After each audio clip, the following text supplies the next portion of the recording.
Assalamualaikum Assalamualaikum warahmatullahi wabarakatuh. Alhamdulillah. Wassalatu wassalamu ala sayyidina Rasulillah Muhammad ibn Abdullah wa ala alihi wa sahbihi wa mawala wa la hawla wa la quwwata illa billah. Rabbi shrah li sadri wa yassir li amri wahlul 'uqdatam min lisani yafqahu qawli. Allahumma 'allimna ma yanfa'una wa zidna 'ilma warzuqna al-ikhlas wa fil niyyati wal qawli wal 'amali wa ba'du nukhlisu niyyata lillahi ta'ala. Ikhwani wa akhwati fillah, alhamdulillah kita bersyukur kepada Allah Subhanahu wa taala di dalam kesempatan ini kita bisa bertemu kembali dalam kajian rutin kita membahas kitab Matan Al-Ghaya wa Taqrib atau Matan Abi Syuja' yang dalam kesempatan ini kita akan membahas kembali dan melanjutkan pembahasan kita tentang bab nikah.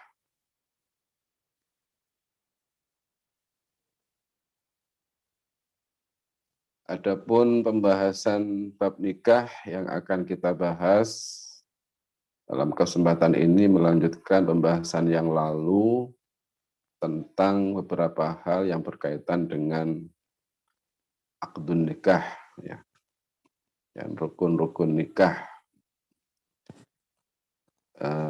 Sebagaimana dijelaskan pada pertemuan yang lalu bahwa rukun nikah itu ada 5, gitu ya. Syarat dan rukun nikah itu ada 5. Harus ada wali, ada calon suami, ada calon istri, ada 2 orang saksi dan sighot, yaitu ijab qabul.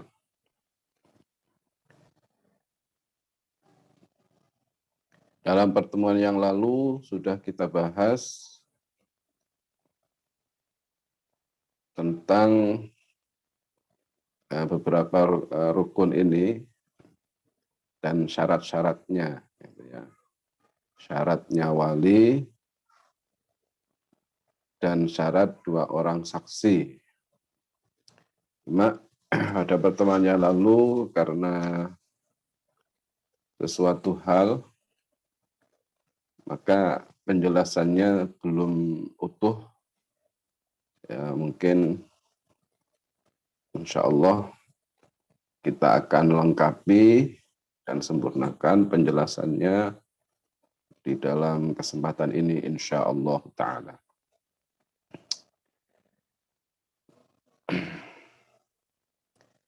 Dalam pertemuan yang lalu dijelaskan bahwa wali dan 2 orang saksi itu membutuhkan kepada 6 syarat. Sebenarnya disebut dalam kitab ini, gitu ya. Al-Islam, wal-bulughu, wal-aqlu, wal-hurriyah, wal-dhukura, wal-adalah. Ya. Islam, baligh, berakal, merdeka, laki-laki, dan adil. Harus adil.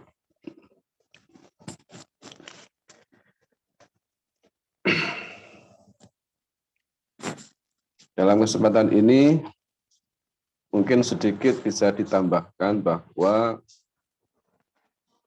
2 orang saksi itu ada beberapa tambahan syarat, gitu ya. Yang pertama itu bisa mendengar, kemudian bisa melihat, kemudian bisa bicara, ya, tidak bisu. Kemudian dhabt, ya, kemampuan menghafal dengan baik. Dalam kajian ilmu hadis, dhabt itu ada namanya, ada dhabt hifzi, ada dhabt kitabi. Ya. Kalau di sini disebut dengan yang ini dhabt hifzi, ya, kemampuan menghafal dengan baik. Kemudian juga tidak bermata pencaharian rendahan.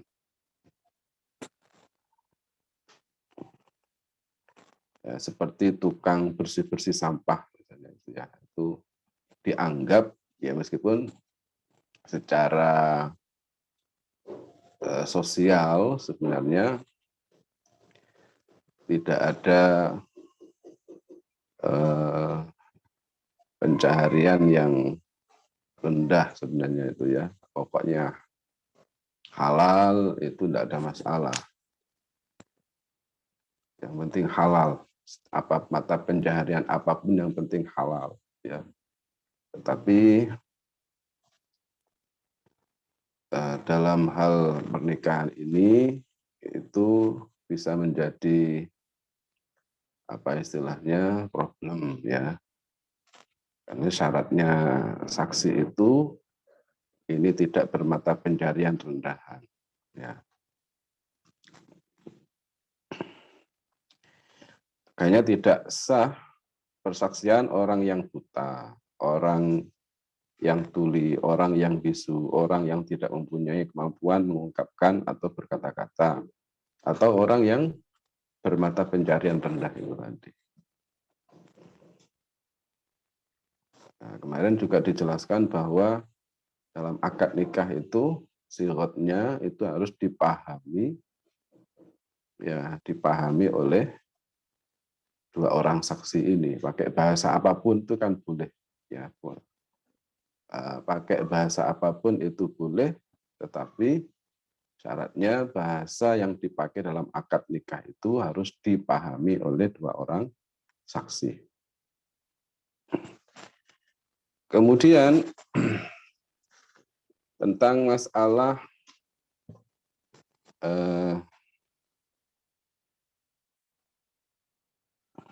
wali dari, kita jelaskan kan dalam pertemuan lalu bahwa, atau dalam pertemuan yang lalu, ya, ketika kita membahas bahwa menikah itu seorang muslim itu boleh menikah dengan wanita kitabiyah, zimmiyah, kadang disebut kadang zimmiyah, gitu, ya.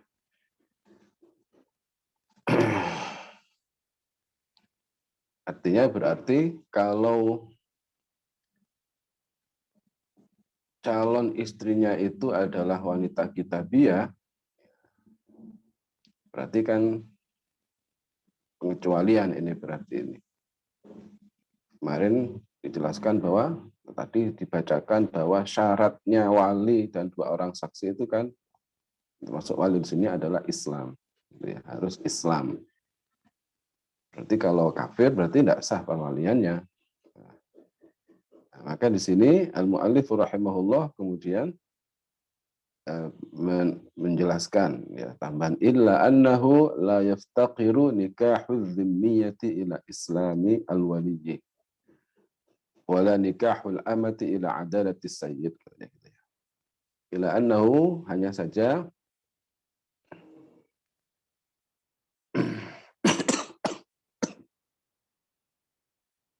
la yaftaqiru nikahu dhimmiyah ila islamil wali. La yaftaqiru, tidak membutuhkan apa nikahul dhimmiyati, menikahi atau pernikahan dengan wanita dhimmiyah. Wanita dhimmiyah itu di sini yang dimaksud adalah ahli kitab, ini, ya, ahli kitab. Tidak dibutuhkan ila islamil wali, kepada Islamnya wali. Artinya berarti kalau seseorang itu menikah dengan Yahudi atau Nasrani, ya, maka walinya ini boleh, ya, walinya ini boleh menjadi wali, Ya, walinya itu boleh menjadi wali.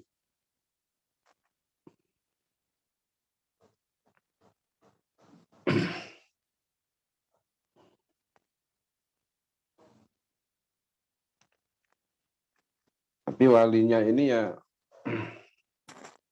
apa? Eh, sama-sama itu ya. Jadi misalnya ayahnya Yahudi, anaknya juga Yahudi, seagama ini maksudnya. Ya, seorang bapak yang menikahkan anak perempuannya Yahudi atau yang seagama dengan Yahudi, bapaknya Yahudi, anaknya Yahudi, anak perempuannya Yahudi, bapaknya Yahudi, anak perempuannya Nasrani, ayahnya Nasrani juga. Maka ini boleh dia menjadi wali untuk menikahkan anak perempuannya itu dengan seorang muslim, lelaki muslim gitu ya. Dan akad nikahnya itu sah. Makanya di sini tidak dibutuhkan pernikahan zimmi ya kepada Islamil wali. Jadi tidak disyaratkan harus Islam. Adapun kalau apa namanya ya berbeda, ya, maka ya tidak sah. Atau kalau misalnya bukan dhimmi ya harbiyah misalnya, atau bukan ahli kitab misalnya itu, maka ya tidak sah pernikahannya itu kalau menggunakan walinya. Maka di sini berarti kalau tidak punya wali, berarti walinya siapa? Hakim, ya wali hakim. Jadi apabila seseorang menikah dengan apa namanya eh, seseorang yang tidak punya wali, maka walinya itu wali hakim. Misalnya ada non Muslim, wanita non Muslim yang masuk Islam. Ini kan kalau bukan Yahudi Nasrani, gitu ya, atau misalnya ya, atau apa? Kalau ya wanita non Muslim masuk Islam, ini kan berarti secara ini kan sudah putus sebenarnya ya dengan perwalian perwalian apa?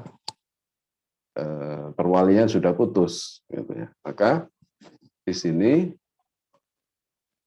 walinya adalah hakim. Ya, walinya adalah hakim. Maka kata Nabi itu, al-hakimu waliyu man la waliya lahu. Nanti ada pembahasannya itu nanti ya. Secara khusus tentang perwalian nanti ada. Jadi al-hakimu waliyu man la waliya lahu. Wali hakim itu adalah, hakim itu walinya orang yang tidak punya wali. Nanti akan kita bahas secara spesifik tentang masalah perwalian.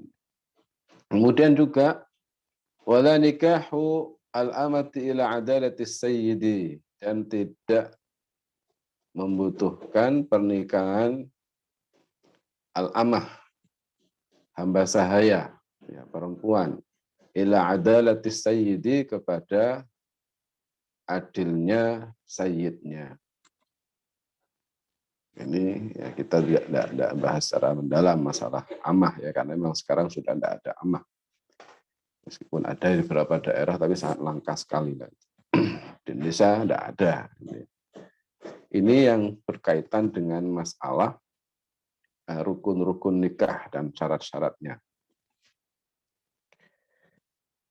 Yaqul mu'allif rahimahullah wa aulal wulati. Sekarang kita bahas tentang wali ya, dan apa urutan wali. Urutan wali.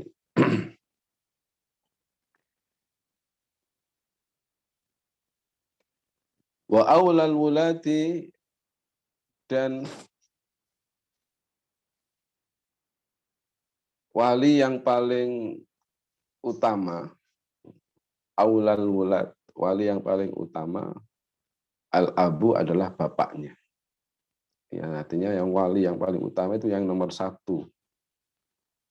Wali utama itu adalah ayahnya, al-ab, ya, ayah dari mempelai putri. Jadi ayah dari mempelai putri. Dari ayah. Kalau tidak ada ayah, tsummal jaddu, kemudian kakeknya. Kakek dari jalur ayah. Kakek dari jalur ayah. Kemudian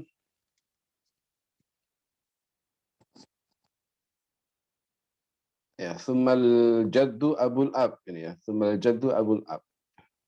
Kemudian kakek ayahnya ayah. Berarti dari jalur ayah. Tsummal akh li ab. Tsummal akh lil abi wal ummi.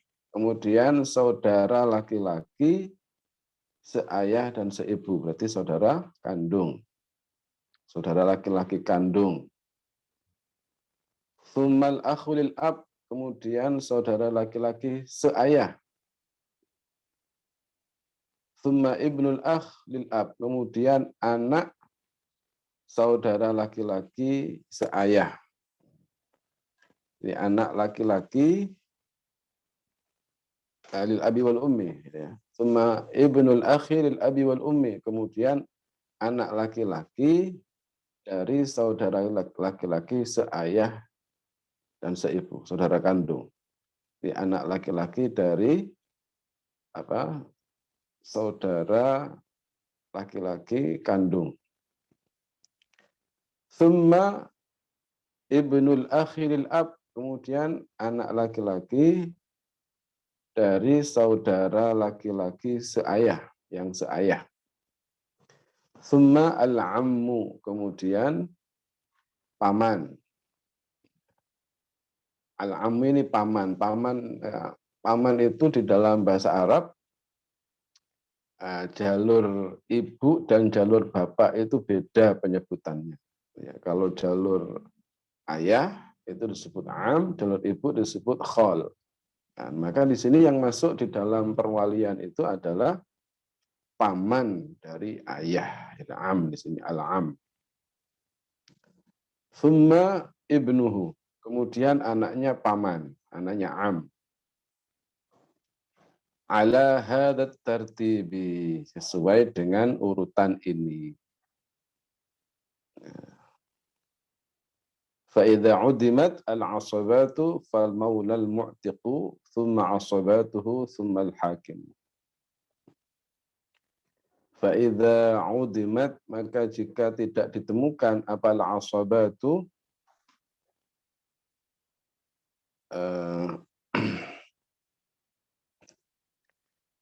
ya asabah,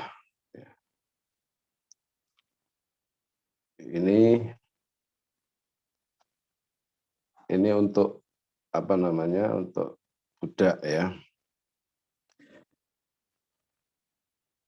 Asabatu itu ya, kaitannya dengan waris itu ya.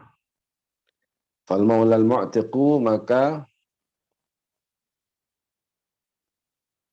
sayyid yang memerdekakan, tuannya yang memerdekakan. Tsumma asabatu, kemudian asabahnya. Tsummal hakimu, kemudian hakim. Kemudian hakim. Nah, jadi kalau memang tidak ada wali sama sekali dalam urutan itu, maka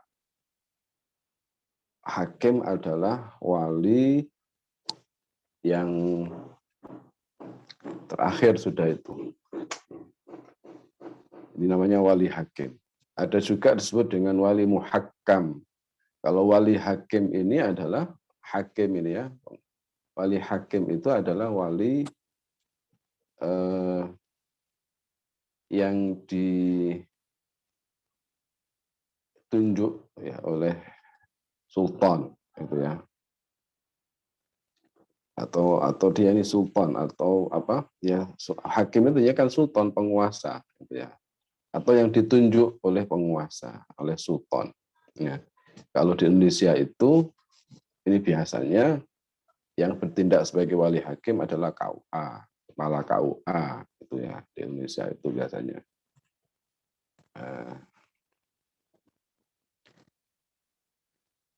Kalau memang tidak ada wali hakim, ya kita tidak, karena sebenarnya wali hakim itu kan penguasa ya, penguasa itu sultan atau khalifah sebenarnya gitu ya. Tapi dalam konteks Indonesia itu memang yang dipakai itu adalah kepala KUA ya. Kalau misalnya tidak menggunakan wali hakim, boleh namanya muhakkam. Ya, wali muhakkam. Ya, muhakkam itu yang diangkat menjadi hakim, Itu muhakkam. Nah, kalau dalam ketika seseorang itu mengangkat seseorang menjadi muhakkam, misalnya muhakkam biasanya itu adalah seorang tokoh ya, ustadz, kiai, ya, ulama lah. Itu biasanya yang dijadikan muhakkam. Maka di sini kedua mempelai itu laki-laki, calon suami, calon istri itu bersama-sama mengatakan kepada seseorang yang dijadikan wali hakim itu, muhakkam itu, mereka mengatakan hakamnaka fi ziwajina, bersama-sama. Hakamnaka fi ziwajina. Kami mengangkat Anda sebagai hakim dalam pernikahan kita, gitu.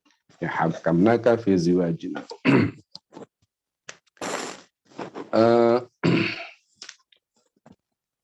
Perwalian ini harus urut ya. Ya, urutan wali ini harus urut. Artinya harus urut itu tidak boleh wali yang utama dilangkai langsung. Kalau memang tidak ada uzurnya. Gitu ya. Kalau tidak ada uzur. Harus urut. Kalau walinya, ayahnya, wali ayahnya ini masih ada, maka tidak bisa berpindah kepada kakeknya. Tidak bisa berpindah kepada kakeknya.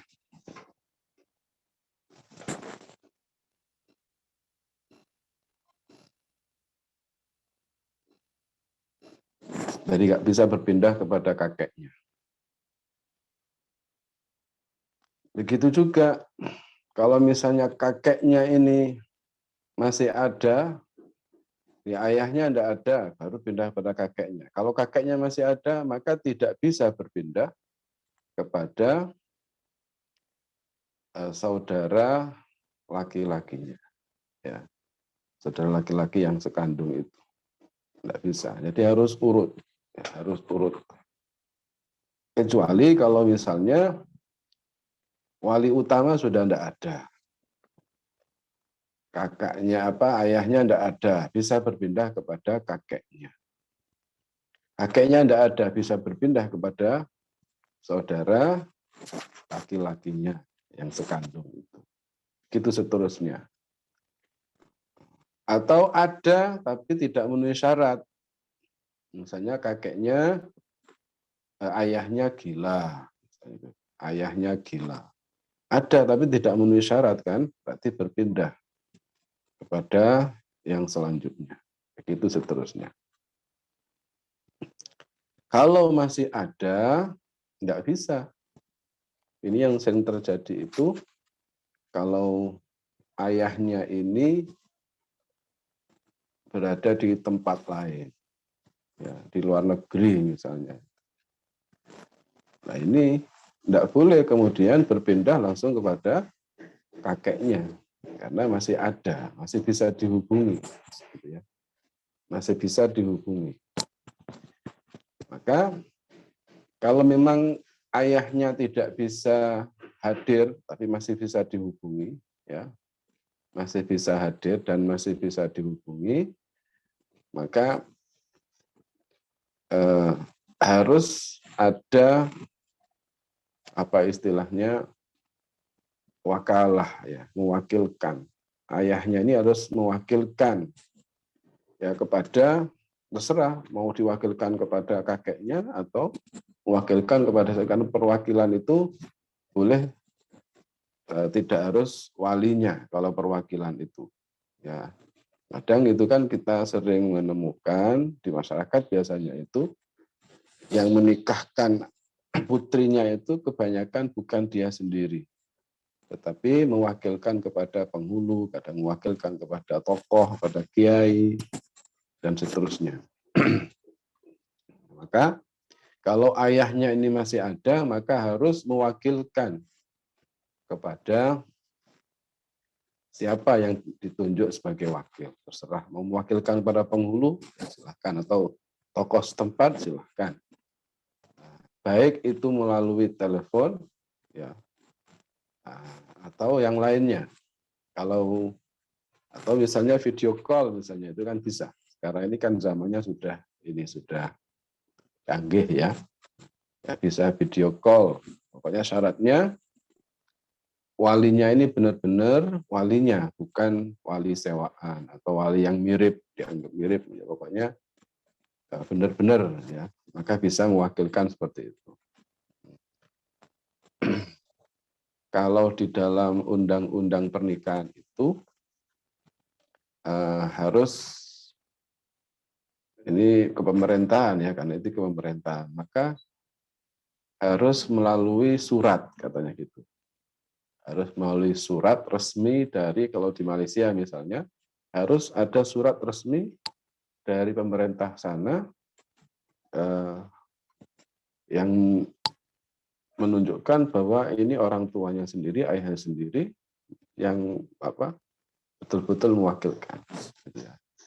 Ini dalam rangka untuk menghindari pemalsuan wali, gitu ya maksudnya.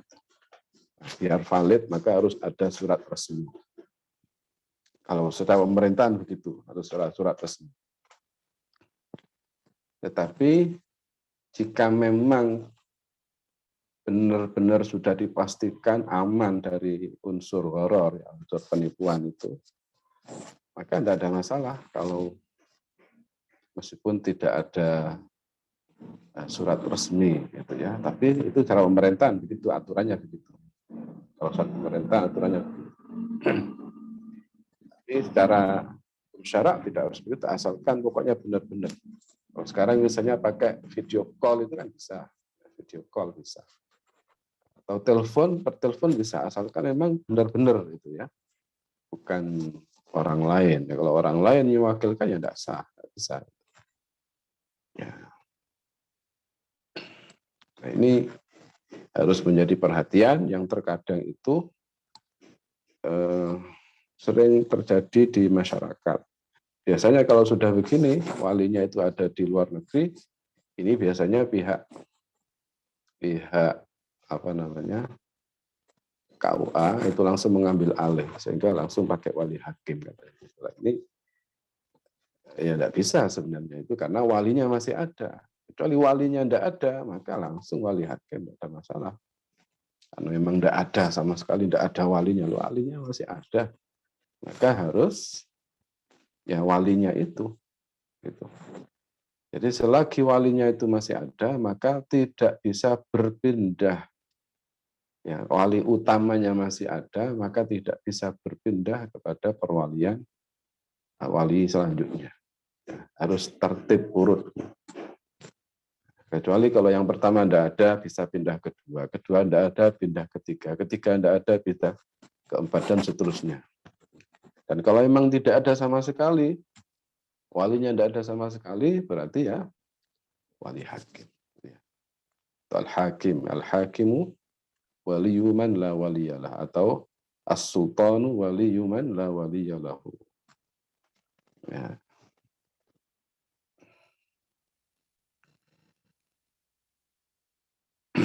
Mungkin itu ya untuk kesempatan kali ini. Ya, wallahu a'lam bishawab. Saya akhiri dulu untuk pertemuan kita pada siang hari ini.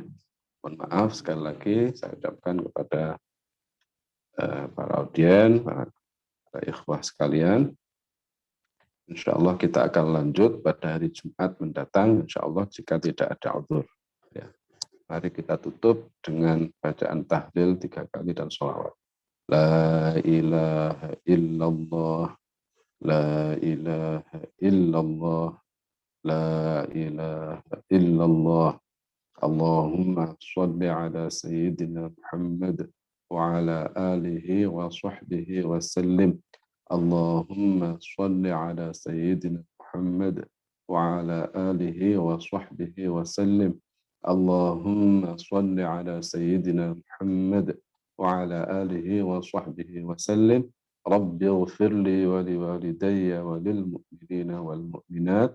رب اغفر لي ولوالدي وللمؤمنين والمؤمنات. رب اغفر لي ولوالدي وللمؤمنين والمؤمنات والحمد لله رب العالمين. بارك الله فيكم والعفو منكم ثم السلام عليكم ورحمة الله وبركاته. وعليكم السلام ورحمة الله وبركاته. بارك الله فيكم. Amin.